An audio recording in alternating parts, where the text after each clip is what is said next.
Welcome, everyone. This is Revenge of the Planners, New Hope for Coordinated Communities Through Planning and Design. Before we start, if any of you need to travel into this, before we go into this deep, dark void, I should say, or if you had too many coffee this morning, there is bathrooms just to the left of here, just to let you guys know. We're going to try and stay on time here, so I'm going to get going. My name is Will, and in just a few moments, I'll introduce our panel of transportation and land use planners. But if you wandered in thinking, is this the long-awaited sequel to the 80s classic Nerds, replacing pocket protectors for planners? No, but I'll give you a quick overview of what our session agenda is so you can know what you signed up for. We'll start off with a quick introduction here that is I'm giving, and then we'll move into four main topics. The idea that planning is everywhere. It's multiverse. It's got multiple dimensions, multiple interactions with other professions. We'll also talk about what is the planner's role in transportation, and so how do transportation planners do what they do. We'll talk about developing and maintaining a plan. That's the core product of what planning is about. You have a plan that you kind of guides decisions and informs where your communities are going. And then lastly, we'll talk about how you implement the plan. So, and hopefully we'll have some time at the end for Q&A. If not, there is a break afterwards. So if you guys want to linger around, we could probably stick in there and answer some questions. Real quick, this session is brought to you by the North Dakota Planning Association. NDPA brings together professional planners, economic developers, and related disciplines such as architects, engineers, landscape architects, developers, a whole gamut of things. You'll find that planning kind of touch points a lot of different disciplines in its practice. NDPA also supports planning efforts across local and state agencies, regional councils, city and county planning boards, private individuals, businesses, and utilities. We serve as a statewide forum for sharing ideas, best practices, and planning innovations, and we provide training, education, and legislative updates to help members navigate 21st century planning challenges. For this session, NDPA has brought together a diverse group of professionals to share insights on how planning and transportation shape North Dakota communities.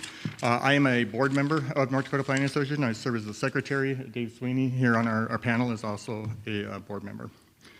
Real quick, I'll try to get through our speakers' bios real super fast. So my name is Will Hutchins. I'm a planner with the North Dakota Department of Transportation. I have over 15 years of experience in transportation, land use, urban design, and urban planning across both public and private sectors.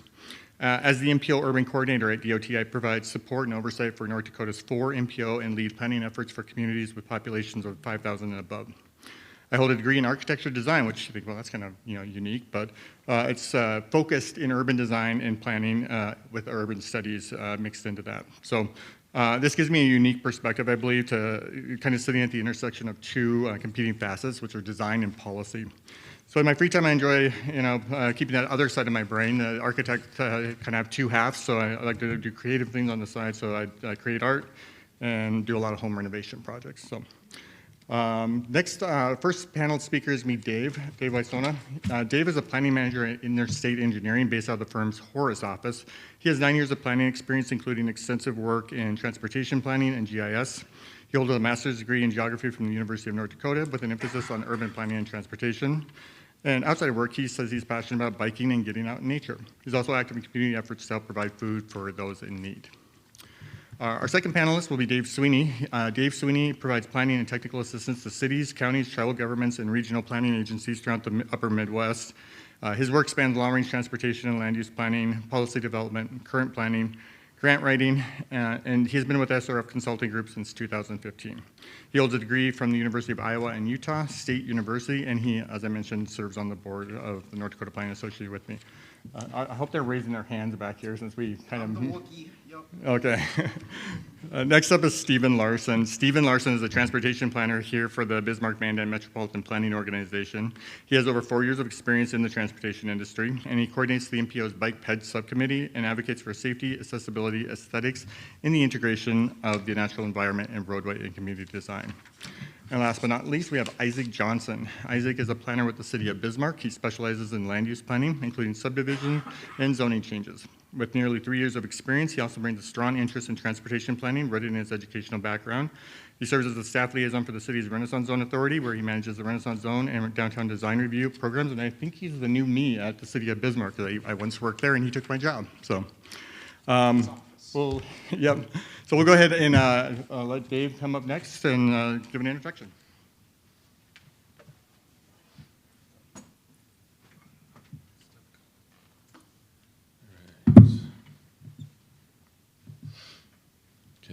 Thanks, Will, for that introduction. Again, my name is Dave Biosna. I'm a planner with Interstate Engineering. Happy to be here today, and thank you all for coming. I'm just gonna kind of kick us off a little bit about what planners do. We think about things in kind of different ways, maybe from engineers or some other positions. So we'll just kind of go over that a little bit.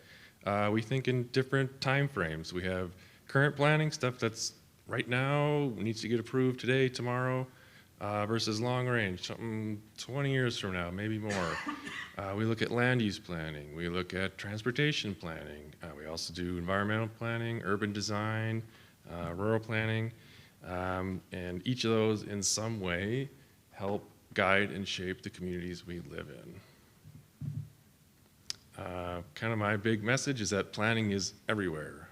Whether you kind of notice it or think about it, it's often in the background of things that we interact with every day. Planning affects everything in our communities, whether it's done formally or informally. Formally, a plan that's being implemented and adopted by the book, so to say, or informal. We want to do this, let's build a road, without necessarily thinking about it. Sometimes planners create proactive plans. We can think far ahead, we can think long range, 20 years, that kind of thing. And sometimes we react. Something new comes in, new industry, new change, demographic changes, something that just sort of happens, and we are kind of left to figure it out.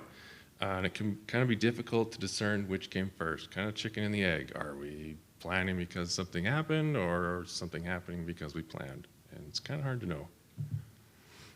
Planning decisions can be immediate. So when I talked about current planning, something that might be today, tomorrow, yesterday, we're the people who look at subdivisions and review them and approve them or recommend they be approved. Whoops. Went back a little bit. Or we also look at zoning permits, variances, things of that nature. We're the people kind of taking the code that's on the books and interpreting it and making decisions. But planning decisions can also have very far-reaching consequences. The map you've got here is states that are part of the public land survey system, and I'm guessing most of you are familiar with it. Way back in 1785, I think that's even before the United States Constitution, somebody came up with this: let's divide the whole country into a nice, neat grid. And they did, and then you all know section lines, townships, all those kinds of things. Somebody was thinking about this way back in the 18th century, but it has consequences today. On the left there, if you can see that image, it's just some nice, neat grid lines of agriculture. Looks like kind of center pivot agriculture there, but you can see they kind of fill in the little boxes. And on the right, we're all familiar with kind of the Fargo metro area. Those red lines on that map are section lines from that public land survey system way back in 1785. And lo and behold, Fargo today, a lot of the major arterial roads, collectors on those section lines. We'll go more into functional class a little bit later in this presentation too. So suffice to say, some of the things that planners, whether they're called planners or something else, think about can have long-reaching consequences. Sometimes, though, planners don't get to think ahead. Sometimes we just react. Controversial industries can come in. Rapid changes can happen. I'm sure you're all aware, data centers in the state, there's been interest in developing them. Some have already been built or are in the process of being built. The one on the top there was near Harwood, North Dakota.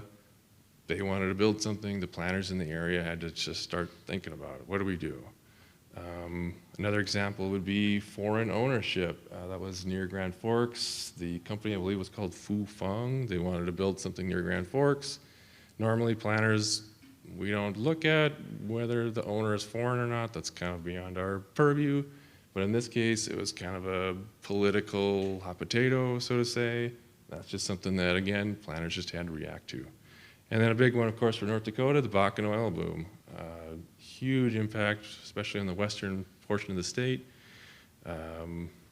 Things were coming in, lots of people, lots of traffic, lots of impacts. What do? We're going to try and react to that. So what do planners do? Our role in transportation is we have a different kind of focus and mindset. We think a little bit bigger picture, so we're not just thinking about one project or one immediate goal. We're interdisciplinary, we're long range, and we think about public impact versus the benefits or the benefit goods to the public. So we think about, does this project help everybody? What's the negatives to it? And we also have a lot of correlation and connections to other professions. So we're kind of people that we talk to engineers, we talk to public engagement, kind of bring things together. And with that, I will turn it over to my colleague, Dave. Thanks, Dave. Hand off to Dave. All right. My name is Dave Sweeney. Really appreciate the opportunity to be here today. I love the Star Wars theme. Don't have any pithy Star Wars comments, but let's get going here. So I am with SRF Consulting Group. Been there for 10 years, and my primary role is working on long-range planning projects. So land use plans, long-range transportation system plans, more broadly, comprehensive plans. So I'll talk a little bit about that today, but also kind of the relationship between some of that work and the current planning stuff that Dave Wielsner was talking about. I would say, at least from my perspective and my experience, that it all starts with land use. So you probably are familiar with this type of document, a future land use map. Most cities and communities will have something like this. And this really serves a few different purposes. So first, it's going to set the foundation for zoning, right? So that has real world implications. The zoning map, the official zoning map, has legal weight and practical implications for landowners, right? Telling them how they can use their property and potentially how their property may be valued for different types of development. So whenever we have a zone change, a proposal for a development like Dave was talking about, we would typically want to review that against our comprehensive plan or land use plan to determine if that was an appropriate change or proposal. But the land use plan also is really tied to the transportation planning work that we do, right? So we're showing different areas for different uses, different densities, different land use mixes, and that would influence, obviously, the location of future jobs and households, and ultimately, travel patterns and travel behavior. So a really important document needs to be developed with public input and go through that process, obviously, because it does influence all of these other things, some of which have legal weight. Very highly interrelated with transportation planning as well. So a couple of considerations here as a land use planner. I often think about matching land use types to roadway classifications and also vice versa, not only what is there today, but what is going to be there in the future, because those are highly related, thinking about access, all of those different relationships to land use. Another key one is thinking about transit. So if we have different goals for our communities, maybe promoting increased transit use or ridership is a goal of ours. And, you know, if we think about this holistically, land use planning definitely plays a role there. We want to locate active uses, more density within those key transit corridors, particularly within, you know, a quarter mile, half mile, to really support our investments in the transit system. Freight's another one too. If we're thinking about industrial land uses, where do those need to be located? Obviously, needing to make sure that we have the right access for those uses.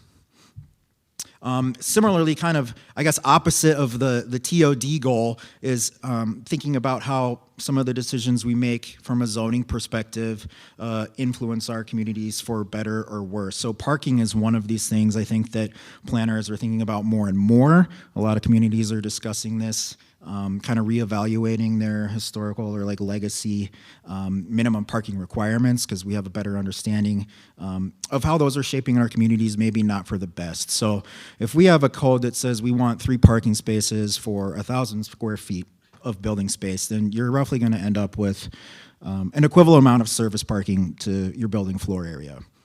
Is that something that we want? Could that parking area be used for a better use? could, if we're designing things like this, building things like that, but our goal is really to support more multimodal, activity, whether that's walking, biking, or transit, is this hindering that? And I think we have a clear understanding that yeah, it is, and that planning has played a historical role here in producing these types of layouts. We also think, long term about growth. So where and when will development occur? And to some extent, we have a little bit of control over that with the plans that we make, as Dave said, but some of it is out of our hands too, and it's kind of understanding where the market is leading us and just making sure that we're aligned with that. I think we often have discussions about what type of growth do we want. Are we prioritizing development in greenfield areas? Are we prioritizing infill? We may have goals that, for example, we want to try to leverage our existing investments in infrastructure and facilities, and so we are actively trying to promote more infill. I think Fargo's new growth plan has a goal of, it's something like 30, maybe it's a third. I think it's 1/3 infill and 2/3 greenfield, something like that. So they were very explicit in where they wanted to locate growth. We think about to what extent will different areas develop over time. What type of development do we want to see? Thinking about different land use mix, right? Or how dense or intense will it be? And then we also think a lot about socio-economic trends. I'll get into that in a little bit more detail in a second. But thinking about the needs of our community 20, 30 years from now, how's it going to change? Household composition, age, demographics, right? But also other trends like socioeconomic trends, like things like remote work. Are people traveling the same way that they did 20, 30 years ago? Or do they want to be traveling some way different? Typically, as we're linking that future land use map up with long-range transportation planning, we'll go through a process of kind of determining, what are the ramifications for jobs and households. So we'll translate those future land use acres to building areas. There's different ways of doing that. So if we assume that like 30% of this parcel is going to have a building on it, and then how much of that building is going to be allocated to employment or residential, and how many jobs, households, et cetera. There's a process there, right? So we're trying to get an understanding of how many jobs or households will be located in a given area in the future. We do math sometimes. I will pick on Grand Forks, East Grand Forks here for a bit because Ben is in the room, but we are working on a socioeconomic study right now for them, looking out to 2055. So we're thinking, how will the region grow in the next 30 years? Again, how will demographics change? Thinking in particular about those different age groups, household composition, et cetera. And so we have a pretty standard way of forecasting the population. It's called a cohort component model. We're basically taking these different age groups and aging them forward. But the thing that's, kind of sets these different forecasts apart really is our assumptions for migration. So we do a lot of thinking, at least on this project, about local, regional, and national trends that could impact employment in the future, because that's really what's going to nudge the forecast up or down. The birth and death rates are going to stay probably pretty similar to what you might expect, but the migration trends are the key factor there. We've actually done quite a bit of engagement on this project, having discussions with the community. Obviously, that's something as planners we love to do, public engagement, do it for most of our work, and this project's no different. But some of the conversations we've had with local stakeholders to try to understand those economic trends that could play a role here over the next 10, 20, 30 years. Thinking about future missions at Grand Forks Air Force Base. What happens if there's a new mission and we get 1,000 employees, maybe that come in, or soldiers, I should say.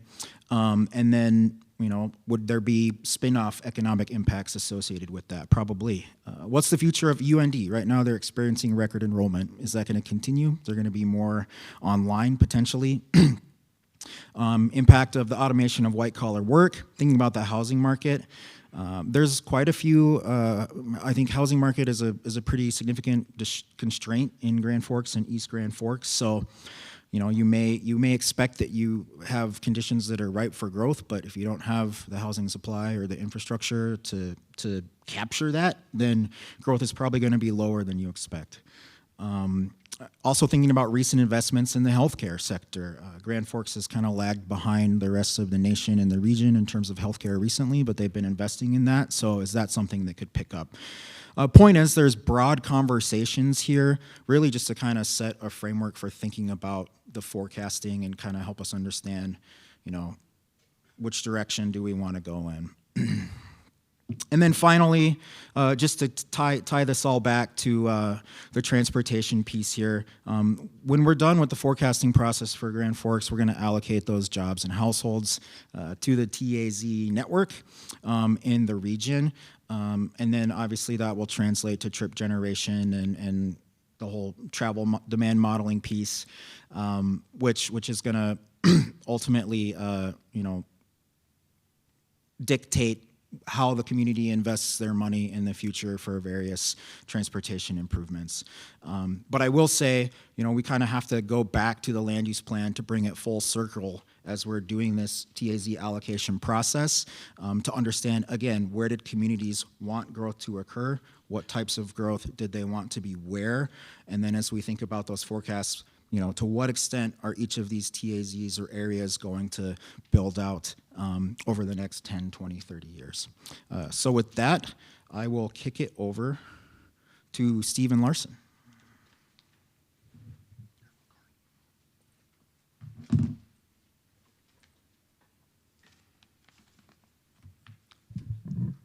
Thank you, Dave. I'm going to have to apologize because I'm breaking the pattern. I am not Dave. My name is Stephen Larson, as we mentioned, planner with the Bismarck Mandan MPO. I'm going to follow up on my colleagues by discussing a case study of how planners apply transportation planning principles, and specifically how Bismarck Mandan, through the MPO, is planning and continues to plan for future roadways. So together with a consulting team at Bolton and Mank, the MPO is currently leading an update to our Fringe Area Roads Master Plan. As our communities are growing and new developments are built, new businesses open, the roadway network grows as well. The original Fringe Area Roads Plan at the core sought to guide the development of the road network, specifically arterials and collectors. And the goal of this current update is to continue ensuring this development is effective, sustainable, and responsible. There are no perfect ways to plan for the future, but fortunately the MPO has a strong foundation of roadway development principles to draw on as it helps jurisdictions manage their road networks in the years ahead. So today we are going to answer what's the purpose of the Fringe Area Road Plan, what roadway development principles should be followed as communities grow, and tying into that is what is functional class, because the functional class system is a very important foundational principle for roadway planning. So the functional class system, as defined by the Federal Highway Administration, is one of the most important foundations of roadway management. As I mentioned, Fed Highway uses functional class to prioritize and allocate federal aid funds on our roadways, but that is only part of the system's usefulness. Just as doctors identify different kinds of blood vessels in the body to understand their importance to the whole, or generals divide their military into different troop classes, functional class takes the realities of different levels of traffic and different roadway functionalities and simplifies them into an easy-to-follow network hierarchy, which you can see illustrated here. The interstate system is at the top of the functional class food chain, and then we have arterials that are next in line. These are major roadways intersecting communities. Think about State Street if you live in the Bismarck area. Much like large, powerful blood vessels moving blood through the body, or hyperspace lanes moving starships through space, these roads are crucial connection points for the community and transportation. Next, we have collectors. These roads balance the character and pace of local roads with the connective power of arterials. And finally, local roads are by far the largest part of the road network. They are ineligible for federal aid funds and are generally left to local governments to maintain, since they are not intended to provide the same level of connectivity and performance as roads with higher classifications. And as you can see on this slide, arterials and collectors can also be, and sometimes are, broken into minor and major categories. Overall, functionally classifying roadways allows questions like speed limits, access management, right-of-way preservation, spacing, and other priorities to be more accurately planned and discussed by communities, and hopefully we avoid turning functionally classified roads into dysfunctional roads. Now moving into that fringe area road master plan that we are updating. What this plan does, again, is planning for future arterial and collector roads. As Bismarck-Mandan develops, we want to be sure the road network continues to serve the needs of both residents and guests. It's a lot easier to plan major connections ahead of time than to have to come back for additional right-of-way or other cost-prohibitive corrections after the fact. The fringe area plan also helps jurisdictions work around terrain, land use, and other environmental challenges. The goal is to generally follow established guidelines for functionally classified roads, for example, the grid system for arterial roads, following section lines, spacing them appropriately. But we also have to account for unexpected difficulties, rivers, waterways, and unexpected conflicting land use, as Dave mentioned earlier. The plan tries to help avoid those issues. The fringe area plan also seeks to help our jurisdictions anticipate future development and interstate access. If you build roads to accommodate rural traffic only for development to later create urban traffic, course correction is expensive or even impossible. Having something like the fringe area roads plan in place is a benefit to our jurisdictions during their development review process, because as new developments are put on the map, the fringe area plan provides immediate guidance for both developers and engineers on how much right-of-way needs to be preserved to make effective connections, and provides important reminders to consider questions like future access points and roadway spacing. The fringe area plan also has a process for amending to allow for needed adjustments to be made to respond to changing realities on the ground. Again, there are no perfect ways to plan for the future, so having flexibility built into the planning process is essential. Another major focus of our plan is looking at different kinds of future transportation connections. Often these are in response to population growth, as other presenters have already discussed. In the 2014 fringe area plan, there were a number of roads on the edges of Bismarck-Mandan that were identified as a potential beltway or ring road to move traffic off of some of the major central arterials. But changing land use, development, and other considerations have led to the need to revisit this concept and look at other concepts, such as a northern river crossing and other major connections in the current update. And we are also looking at a series of specific hotspots on both sides of the river in Mandan and Bismarck to answer questions of terrain, future interchanges, and development. Building early consensus on these things among the public in our jurisdictions will hopefully lead to better outcomes when new roadways are eventually constructed. Again, we're trying to envision a future 10, 15, 20 years ahead of time. So we are also looking to identify and maintain a series of critical corridors in the Bismarck-Mandan area that will receive additional analysis and scrutiny in future years.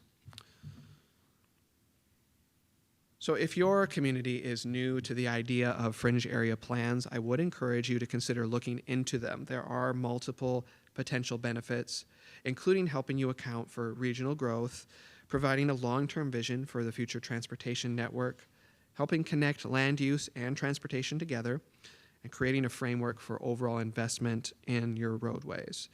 There are consultants with experience in both planning and GIS who can assist local governments with these kinds of projects all around the state, and having them help you lay out a plan for your future road network can save future headaches. And beyond that, there is space within the average study budget to have a consultant investigate other issues. In our update, we've touched on topics from gaps in our roadway systems to access management and to land use. It's worth the effort to minimize potential conflicts with property owners, terrain, and traffic ahead of time. Again, we've talked about that a lot. Planning ahead. I will also mention that this type of plan doesn't have to be restricted to just roadways and automobile traffic. Planning and guiding future active transportation options, such as trails, can also have real benefits for a community. So to conclude, projects like the Fringe Area Plan allow communities to be proactive rather than reactive, to the challenges that come with growth and development. Or, in other words, these kinds of plans can help you uncover the Sith before he destroys your republic and declares himself emperor. And with that, I will turn it over to my colleague.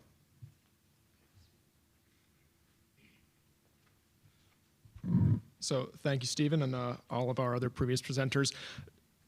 My name is Isaac Johnson. I'm a planner with the city of Bismarck here, and truth be told, I'm not 100% sure why I was chosen to be an Ewok, though I do suspect it's because I'm the shortest presenter here.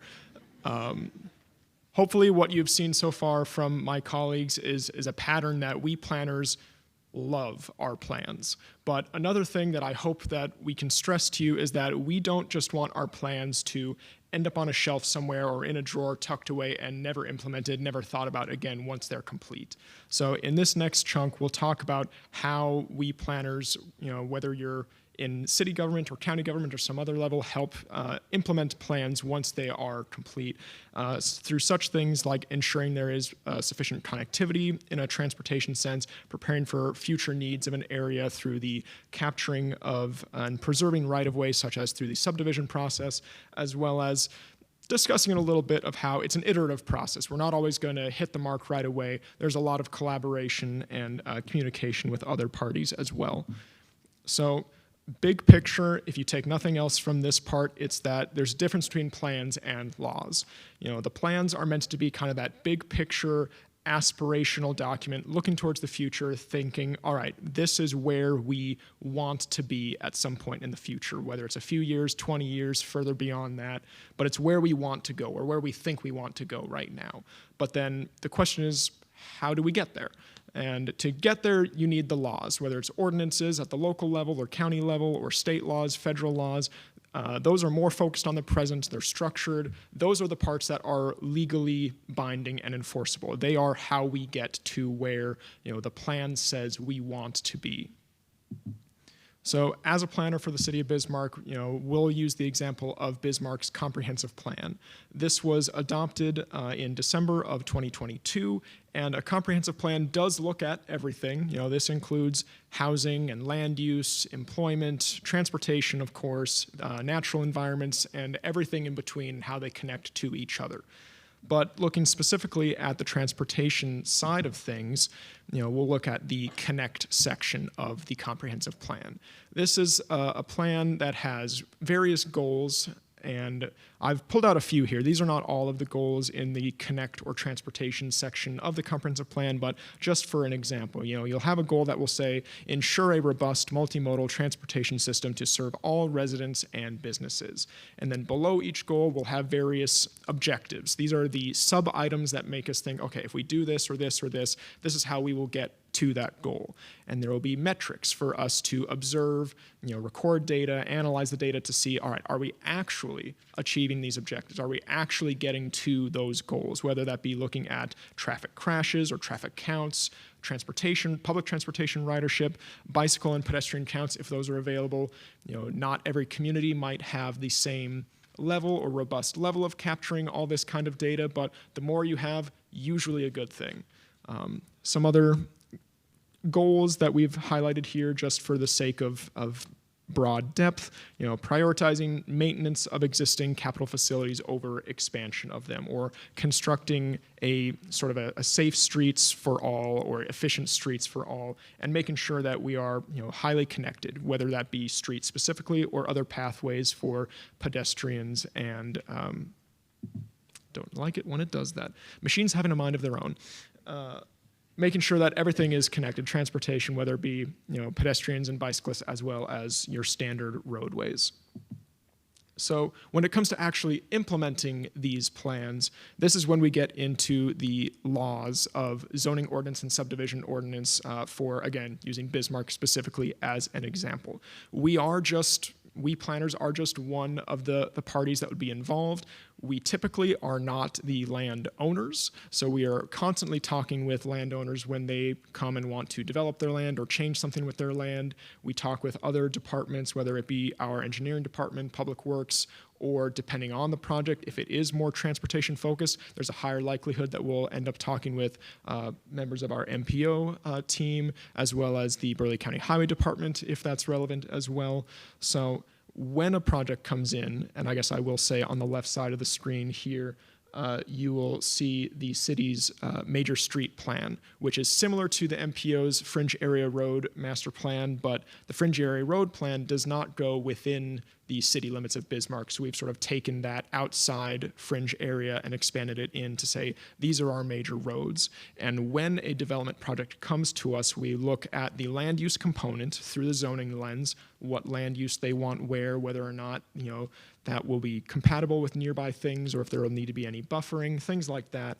But more specifically, on the transportation side, they'll come to us and say, hey, we want our roadway system to look like this. And we will look at it through the lens of the subdivision ordinance and that zoning ordinance to say, okay, is this going to meet the ordinance itself, that legally binding portion of things? So we'll look at that right-of-way preservation for those major roads, the collectors, the arterials. And we don't get as in-depth on the local roads themselves, but we still look at them from a general perspective of street connectivity. Are there going to be connections to other subdivisions in future phases, whether that be the same developer or a different developer? We also look at limiting cul-de-sacs, usually unless there are specific topographical issues that could make it difficult for a road to connect through, or other man-made obstacles such as railways, for example. And we try to help coordinate regional visions of land development, because when you have multiple different land owners, they'll have their own ideas of what they want to do with their land, but they can't necessarily develop other people's land. So we just try and make sure that, okay, whatever you're doing here, are you at least going to connect properly over here, even if there might be a different development style when you get into the details. So one thing, though, that we always ask is this plan or project going to advance the goals of that comprehensive plan? Looking at transportation specifically, is this going to advance those connectivity side of things or the maintenance side of things? So as we get into connectivity a little more, I do want to say that this part, a city like Bismarck isn't necessarily doing all of these things, but connectivity from the planner's perspective is important because it improves overall mobility, both for drivers as well as pedestrians and bicyclists. It improves transportation choice in general, so people have multiple options on how to get from point A to point B. It improves emergency service time, so our fire and police departments are able to get to emergency calls as quickly and efficiently as possible. There's also a growing body of evidence that increasing connectivity improves safety by reducing higher risk crashes, and there's an economic benefit for increasing connectivity as well. That bottom part there comes from the Utah Department of Transportation. But then above that, we have different ways to measure connectivity in general. You have a link to node ratio, where you're just dividing the number of links by the nodes. The links could be any street length, and the nodes would be either intersections or cul-de-sacs. A higher link to node ratio means you have a more connected area. Another way to look at this is through a general intersection density, just a number of intersections divided by an area, whether that be per square mile, per square kilometer, if you want to use the metric system. And a block length is one that many communities use, just the general distance between intersection spacing. Many communities will have a maximum block length in their zoning and subdivision ordinance. Some places will have a minimum block length also, or say that if you go above a certain distance between intersections, you need to put in a pedestrian pathway to try improve other forms of connectivity as well. And then the last example we have here is a travel shed, which is just to say, if you start here at this point, how far will you be able to reach which destinations would you be able to reach in a given amount of time, given the existing street network, for example. So again, not every community uses all of these, but these are some ways to measure the connectivity to see if we are advancing the goals of a comprehensive plan, for example. So to kind of tie this all together then, if we're given a subdivision from a developer, a proposed subdivision, we would look at it through the lens of the comprehensive plan there and say, okay, these are the goals that this could advance, these are the goals that this might hinder, either intentionally or unintentionally, and various objectives on how to get there. But then we need to look at it through the zoning ordinance as well. The bottom image there is actually not the City of Bismarck's current zoning ordinance, but we are in the process of redoing our zoning ordinance. We're getting close, but we're not quite done yet. And so as we're thinking of redoing that, we're asking ourselves, okay, how can this help advance those goals of the comprehensive plan so that when a subdivision comes to us, when a zoning change or some other project comes to us, will this make transportation more effective or efficient or some other goal within that plan? So we get these conversations with landowners or developers, and we look at them through the ordinance to see how we can get to those goals of the plan. And again, it is a very iterative and collaborative process. We don't have all the power in the world, even though sometimes we might want to. So we have to have a lot of conversations with people to make sure that we are all getting where we want to be together. And it's not always going to work right away. It's going to require a lot of steps to get there and a lot of different iterations. And with that, I'll pass it back over to Will. I think we're right at 9 minutes, so have a quick overview then of what we learned today. One of the key takeaways from the idea that planning is everywhere is that planning influences just about every aspect of the community, whether it's done intentionally through the formal planning process or just happens in reaction to something. Further, we operate on multiple timelines. We're not just looking, 25 years out, 35 years out. We also are looking at the immediate decisions and the immediate impacts that creates, such as subdivisions and zoning. So while others shape communities for decades, the section line roadway and the right-of-way and how that's been preserved through actions that were taken long time ago. When you look at planners' role in transportation, ultimately we're looking at the long-range big picture view that connects the land use, the data, the public input, the interdisciplinary coordination to shape the transportation system. And our work includes monitoring networks, analyzing socio-economic data, forecasting travel demand, and ensuring decisions benefit the public and align with broader community goals. When thinking about developing and maintaining a plan, plans must evolve over time. So we heard about the Fringe Area Road Master Plan. It's been created, I think, created once, and then it's been updated twice. This will be the second update. But plans must evolve over time. They require updates based on new growth patterns, changing data, shifting priorities, and continuous collaboration. You might have new commissioners who have a different mindset and a view for their constituents than previous commissions may have. Then you also need to maintain relevancy and be actionable. So over time, if things start to deviate from the plan too much, it becomes time that you update the plan so that way you have something that's reflective of what is actually on the ground and happening currently. The Fringe Area Road Master Plan example is a great one for this because it shows how the planning guides the functional classification. That has larger impacts because then you start to talk about network connectivity, access spacing, regional mobility, and assessment of the growth spots. So you can start to see how the roads that are identified in that Fringe Area Road Master Plan dictate what are going to be the future arterials and collectors, and that was going to dictate what are the setbacks in a community from that roadway, as well as what type of land uses are going to go where. Like you have commercial in one area, residential, you would put a major arterial through a low volume residential single family district. And then lastly, we have implementing the plan. Thinking about that with implementation happens through zoning, subdivision, regulations, development review, and tools that assure connectivity, preserve right-of-way, and bring the goals into real projects. They also help translate big picture visions into enforceable actions by aligning the proposals with the comp plan goals and coordinating across jurisdictions.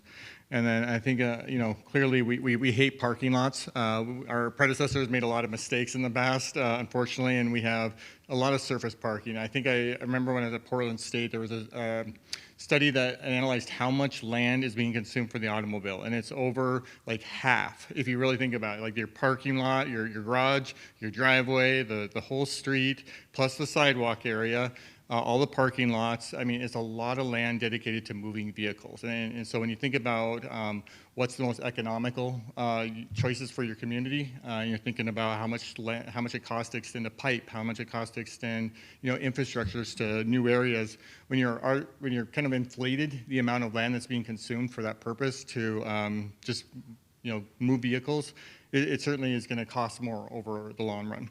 It also costs more for the residents when they're thinking about how they get around. So with that, I want to give a quick shout out to the panelists. I thank you all for doing this today. And thank you for choosing our session today and your interest in learning more about how planning, plans, and regulations shape our transportation systems and communities.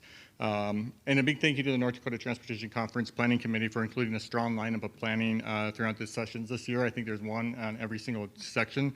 So if you have more interest in learning about planning, this is kind of a high-level introductory kind of intro to planning. But you can certainly go to other ones. And through our close coordination with engineering, environmental staff, civil rights professionals, finance, law enforcement, local, state, and federal agencies, we really do work together to bring a lot of different things together, a lot of competing interests at times, but using collaborative tools and meaningful public input. And so with that, we have some time for questions, I think, just maybe. Yeah, we have 5 minutes for questions. So I'm actually going to pose this back to the panelists with one question I've got preloaded. I would like to hear the panelists talk more about public input, because I think that's the part that was missing. We are always advocating for public input. It's what guides us. It's what shapes the plans. So we heard a lot about how the comp plan dictates what the future network might look like. That wasn't created in a vacuum. That was created through collective group exercises, whether it be stakeholders who are part of the meetings or the public input meetings that we have. So do we have a mic over here? Yeah. Just go down the line. Isaac, maybe starting from current planning going to long range, how do you involve public input in your work? Certainly. So there are a lot of different ways that it could happen, whether it be at public hearings specifically for kind of the immediate process of things. We at the city, for a hearing, we do notifications in the paper. We send out postcards to nearby owners. We put physical signs at an area where a project is happening just to try and make sure as many people know about a project as possible. Depending on what we're doing, sometimes we put out we'll call it an informal survey, like through social media to a link to a survey or things like that. And we want to try reach as many people as possible while also kind of keeping in the back of our minds, like, people who might be opposed to a project would be perhaps more likely to voice their opinion than people who have either no strong opinion or people who think, oh, that's a good idea, but maybe don't care enough about that particular topic to voice that opinion. So we try take some things with a grain of salt, but we certainly do want the public's input on things, because they will often provide a perspective that we as the planners might not have, whether it be because we don't live in that specific spot specifically or for some other reason. 3 minutes.